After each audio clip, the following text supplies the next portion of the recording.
वो कहने लगा बार बार क्या नहीं पाएगा तो बढ़िया फोटो जिसका स्थान सुरक्षित है। तो जो भी मातृशक्ति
अपने घर पे बैठते थे।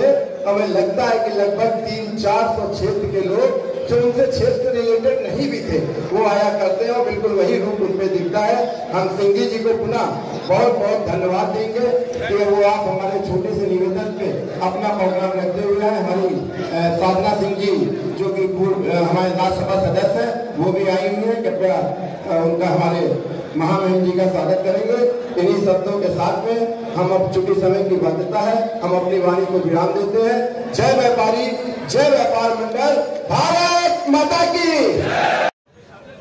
व्यापारी कल्याण बोर्ड के अध्यक्ष श्री सुनील सिंघी जी, राज्यसभा सांसद श्रीमती साधना सिंह जी, उत्तर प्रदेश उद्योग व्यापार मंडल के प्रदेश अध्यक्ष श्री मुकुंद मिश्रा जी, प्रदेश महामंत्री डॉक्टर दिलीप सेठ जी, उत्तर प्रदेश उद्योग व्यापार मंडल के प्रदेश चेयरमैन श्री महेंद्र जैन मयूर जी एवं प्रदेश महामंत्री श्री राजन गुप्ता जी, इस सभागार में उपस्थित सभी व्यवसायी बंधुओं, बहनों, देवियों और सज्जनों,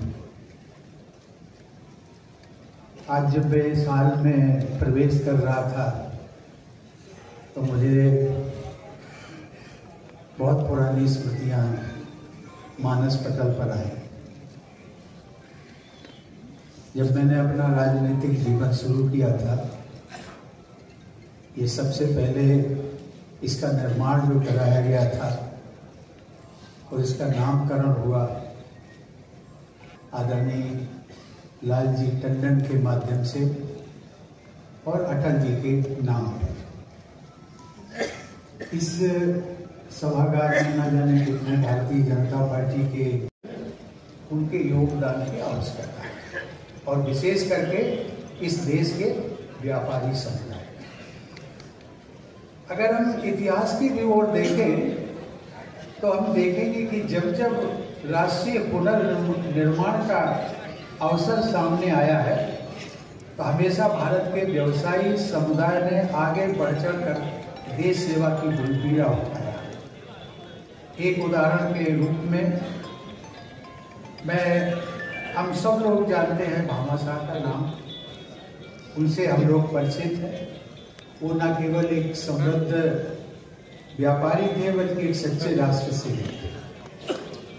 जब महाराणा प्रताप हल्दी घाटी के युद्ध में पराजित होकर आर्थिक संकट से गुजर रहे थे तब भामाशाह ने अपनी पूरी संपत्ति महाराणा प्रताप को समर्पित कर दी। अब उसका परिणाम देखिए, भामाशाह की इस उदारता से महाराणा प्रताप ने अपनी सेना का पुनर्गठन किया और अंततोगत्वा अपनी स्वाधीनता की सफलतापूर्वक रक्षा की।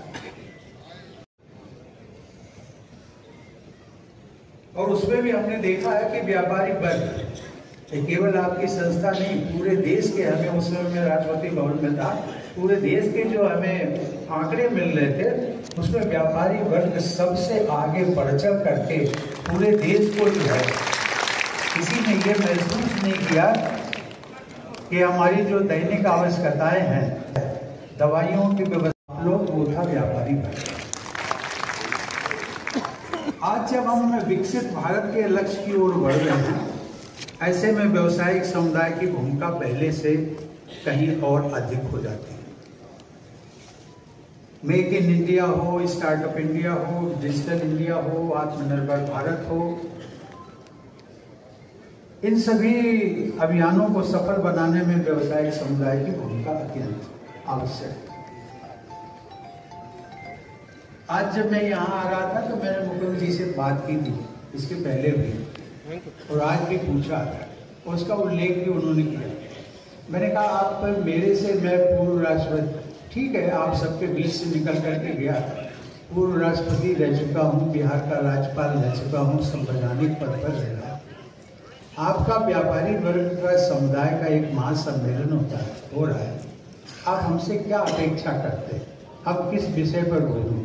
तो उन्होंने एक ही शब्द, एक ही बात कही कि आप जिस कमेटी के, हाई लेवल कमेटी जो भारत सरकार ने बनाई थी, उस कमेटी के अध्यक्ष के नाते वन नेशन वन इलेक्शन, अर्थात जो एक देश एक चुनाव है, उस पर ये भी अध्यक्ष के नाते आप प्रकाश डालेंगे और उसका व्यापारी वर्ग से क्या संबंध है, तो हमें ज़्यादा प्रसन्नता होगी।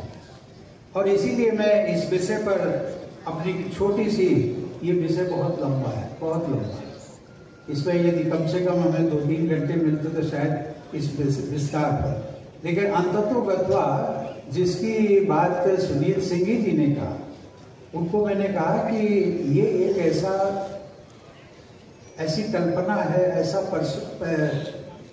परसेप्शन है, वन नेशन वन इलेक्शन। कभी कभी इसको प्रतिपक्ष के लोगों ने इसका ये कहा कि भाई वन नेशन वन इलेक्शन का मतलब ये है कि देश, मोदी जी ये चाहते हैं कि देश में एक बार चुनाव हो जाए और उसके बाद में हम परमानेंट प्रधानमंत्री बने रहेंगे और उसके बाद में देश में कोई चुनाव नहीं होगा, तो इसमें एक देश एक चुनाव कहा गया।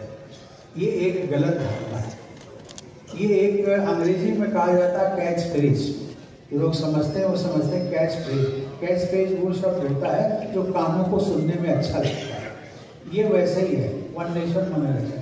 सही माने में इसका भावार्थ ये है कि देश में जो लोकसभा और विधानसभाओं के जो चुनाव होते हैं, अलग अलग समय पर होते हैं, उन सबका एक साथ चुनाव है, ये इसका मतलब है।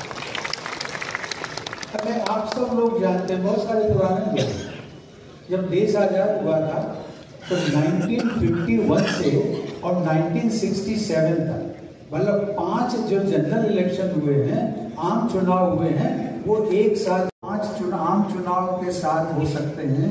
तो ये जो प्रतिपक्ष वाले लोग कहते हैं कि साहब संभव नहीं है, व्यवहारिक नहीं है, तो वो 5 चुनाव यदि संभव थे तो आज क्यों संभव नहीं है? संभव है ना। ये केवल उसको, जिसको कहते हैं ना कि टालने के लिए, और टालने के लिए एक तो मैं उन्हीं की बात को दोहराता हूँ क्योंकि उसका जवाब भी देना होगा, आप सबको देना होगा और आप सबको पहले समझना होगा। कभी कभी वो कहते हैं कि साहब ये जो हमारा मतदाता है, जो छोटे छोटे दल हैं, राजनीतिक दल हैं, उनको इसका नुकसान होगा, जो केंद्र में सरकार है उसका फायदा होगा, और राज्यों में जो अलग अलग सरकारें हैं जो क्षेत्रीय दलों से चुनी जाती हैं, उनका नुकसान होगा। अब उसके बारे में कमेटी इस निष्कर्ष पर पहुंची थी कि भाई ऐसा नहीं है। ऐसा इसलिए नहीं है, आप कहीं का भी उदाहरण दे दीजिए।